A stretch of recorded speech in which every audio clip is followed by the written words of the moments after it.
Hi everyone, my name is Parul. Welcome to my channel Parul English Lab.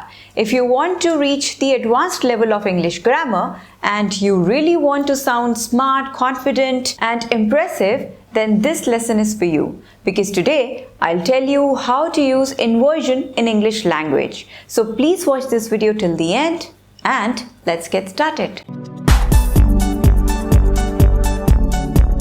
First, we need to understand what's inversion in English language. So, inversion means when we reverse the subject and verb order.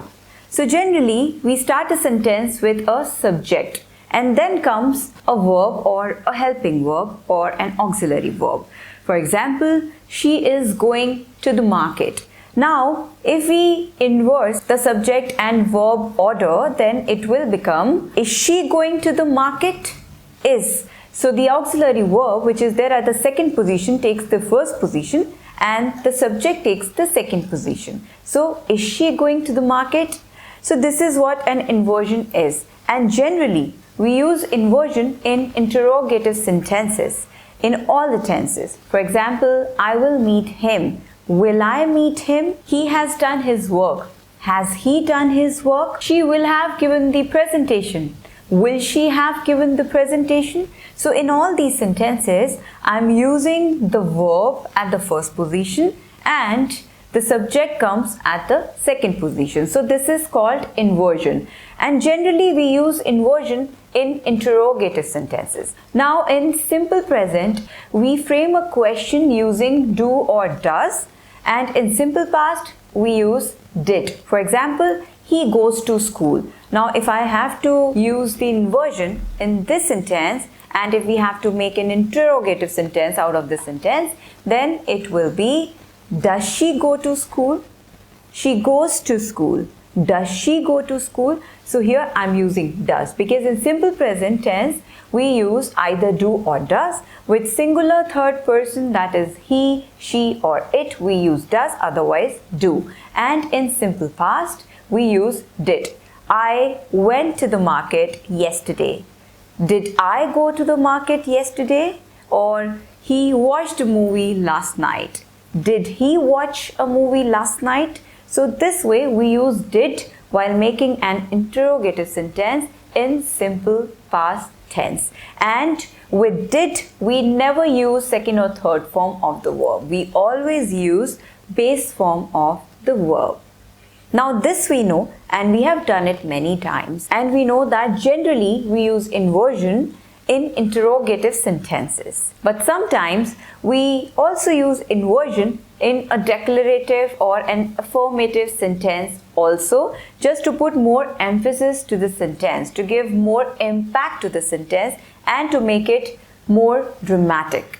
Then we use inversion in a sentence. Now I'll tell you the situations and some expressions where we use inversion. We use inversion in some positive or negative sentences only after so, nor and neither. For example, Max went back home and so did his sister.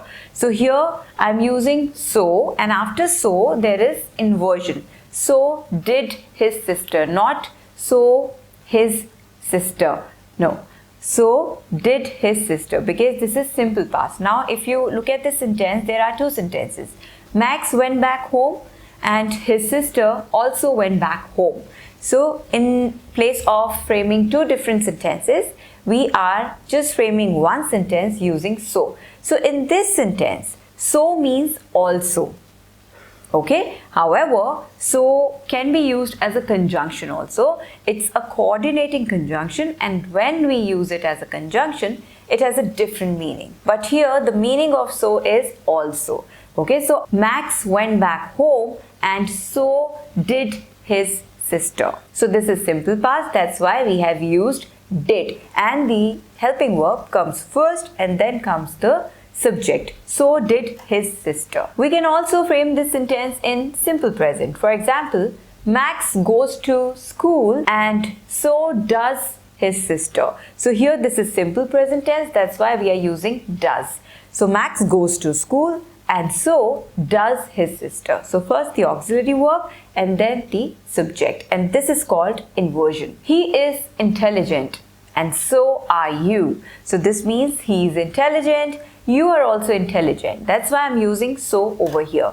He is intelligent and so are you. So here are comes first and then comes the subject, again inversion. Jenny hasn't completed her work, neither has her team. So this means that Jenny hasn't completed her work, her team hasn't completed the work. So here we have used neither. So neither means not this, not this. So Jenny hasn't completed her work, neither has her team. Again has comes first and then the team, which is a subject. Again there's an inversion. Tom is not an actor, nor is Michael.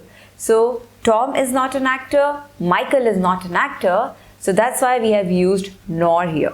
So Tom is not an actor, nor is Michael. Again is, the auxiliary verb comes first and then the subject. So this is an inversion. So this way, after so, nor and neither, we use inversion in a sentence when we want to put more emphasis to the sentence. We use inversion in a sentence with some expressions when they come at the beginning of the sentence. The expressions are in no way, on no account, little, never, seldom, really, hardly. Now let's look at some examples. In no way can I drive the car. So here in no way means never or not at all.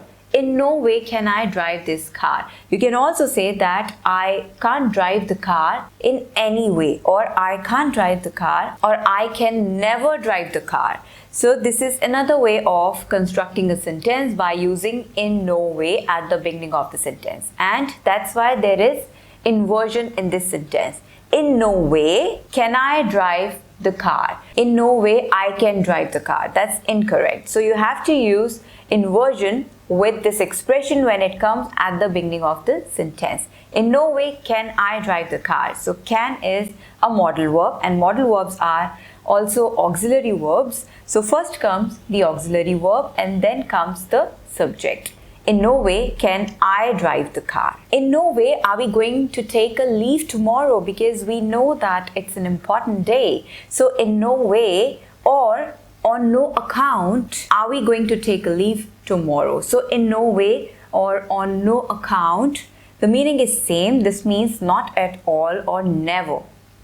Okay, so when I say on no account are we going to take a leave tomorrow, so this means it's impossible that we would take a leave tomorrow because it's an important day. So we will not take a leave. In no way will she help me. Again, in no way and then the verb, auxiliary verb. So in no way will she help me. This means that she will not help me in any way, not at all or never. Little did I know about the program. So here we are using little at the starting or at the beginning of the sentence, and this means that I don't have any idea about the program. Little did I know about the program. So you can simply say that I didn't know about the program. I had no idea about it. But to put more emphasis, we frame these kind of sentences, and these kind of constructions are a little poetic, but it's up to you whether you want to use it or not. So little did I know, not little I know.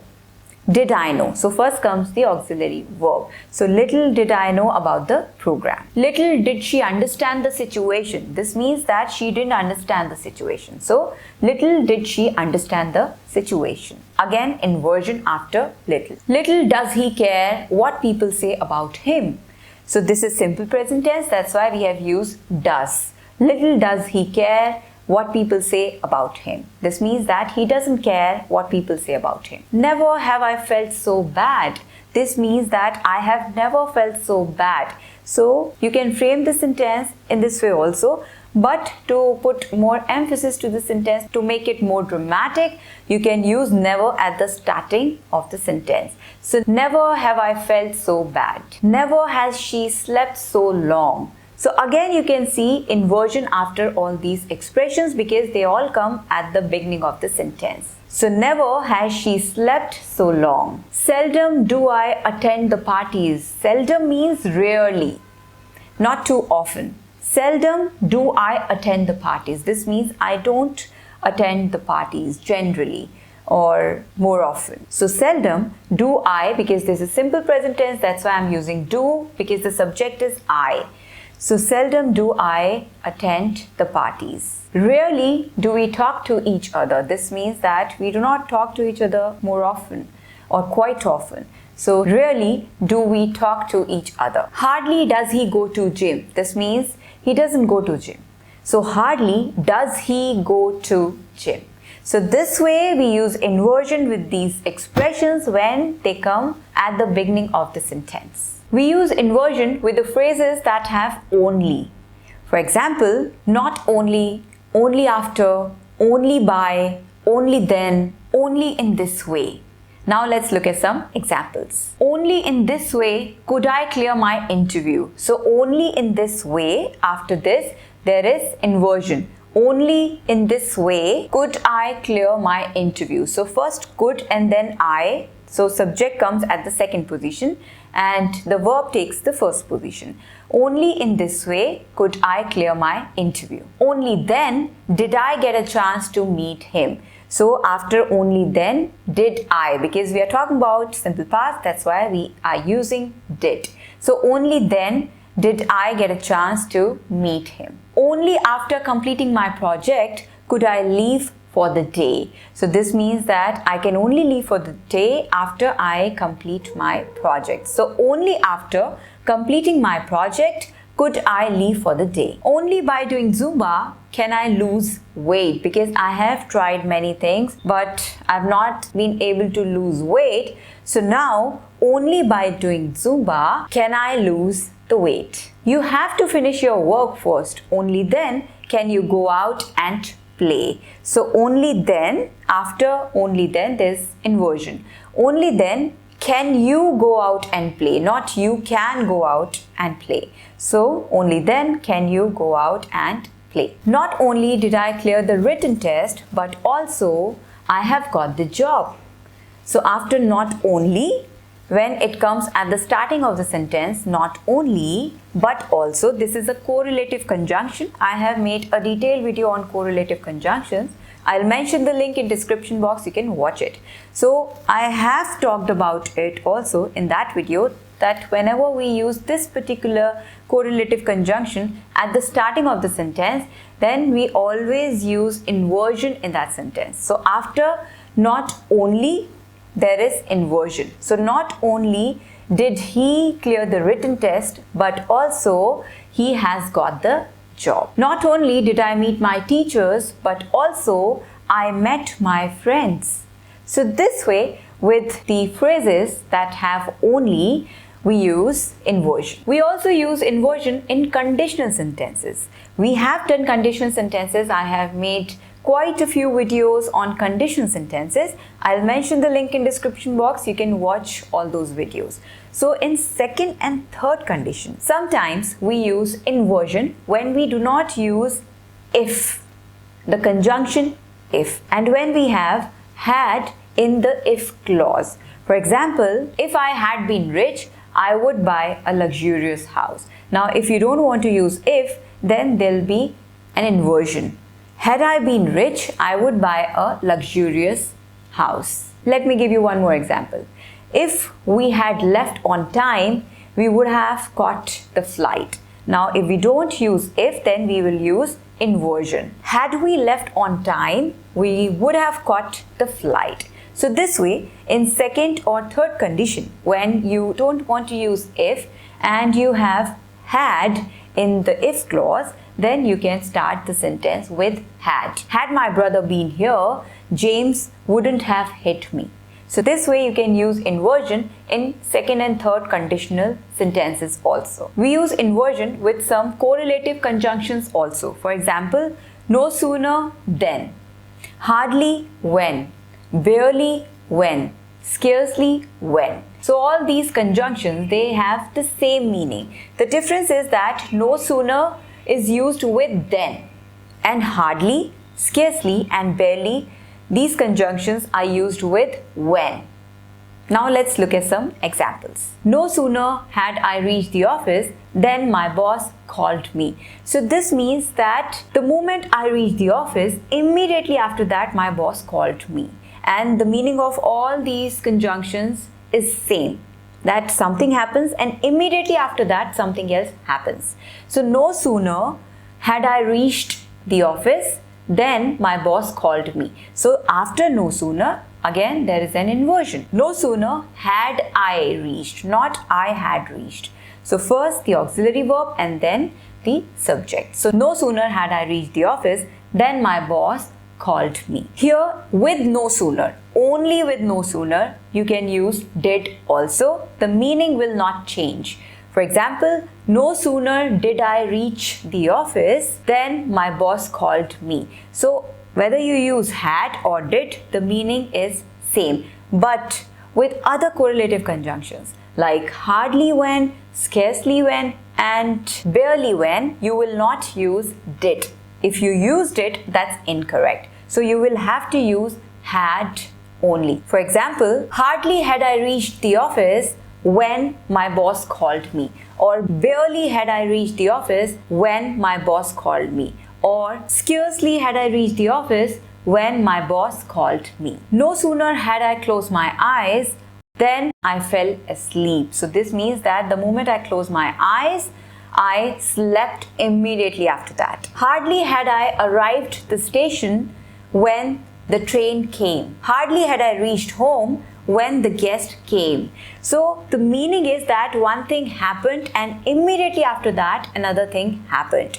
And with scarcely when, hardly when and barely when, we use had, but with no sooner, we can use either had or did. It's up to you, whichever you want to use. So these were the situations and expressions where we use inversion, and we always use inversion to put more emphasis to the sentence or to make it more dramatic. It is up to you how you want to frame your sentences. But one thing is for sure, that whenever we use inversion in our conversation, then we sound really smart, confident and impressive. So you can also start using it, and please practice, like and subscribe to my channel Parul English Lab, and don't forget to press the bell icon for future notifications.